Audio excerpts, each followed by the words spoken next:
Nalinaw ko na bang gusto ko sa'kin ka lang?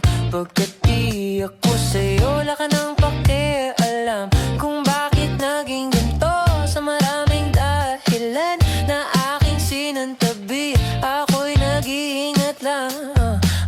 Nalinaw ko na bang gusto ko sa'kin ka lang? Pagkat di ako sa'yo, wala ka nang pakialam kung bakit naging ganito. Sa maraming dahilan na aking sinantabi, ako'y nag-iingat lang. Gusto ko sa'kin ka lang. Gusto ko sa'kin ka lang. Gusto ko sa'kin ka lang.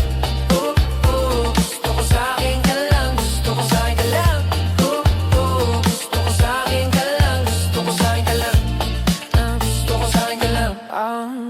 Magkandara pa man sila sa'yo, ako pa din ang paboritong kanakaw mo ng sandali. Oh, hanggang ngayon di mapalagay sa mga tanong, saan ba patungo hanggang dito na lang bang? Hindi nga na lang pagkakailangan ng amat, yan ang mahirap malulon. Pag ako kaharap, putak mo nandoon sa napunta, baka dulot rin ang kakatungga. Saglitan ko rin naman ang napunang marupok ka, pagkat hirap mapatumba. Sino ba sa atin ang maunang umamin? Magkasunduan sa pahayag na gusto kita, pangaakit mo nangungubida. Umisa ka ba nung di mo ko mapiga? Mababalisa kung mapapalitan. Wala na nga ba kung mababalikan? Parang kahapon ay ayos lang tayo, ngayon hiwalay na't magagalit na. Makakalaliwanag pa ba ako sa'yo? Manipis lang ang chance na magdagal tayo, lalo't sa ganitong panahon, bago pa nga malimutan na. Nalinaw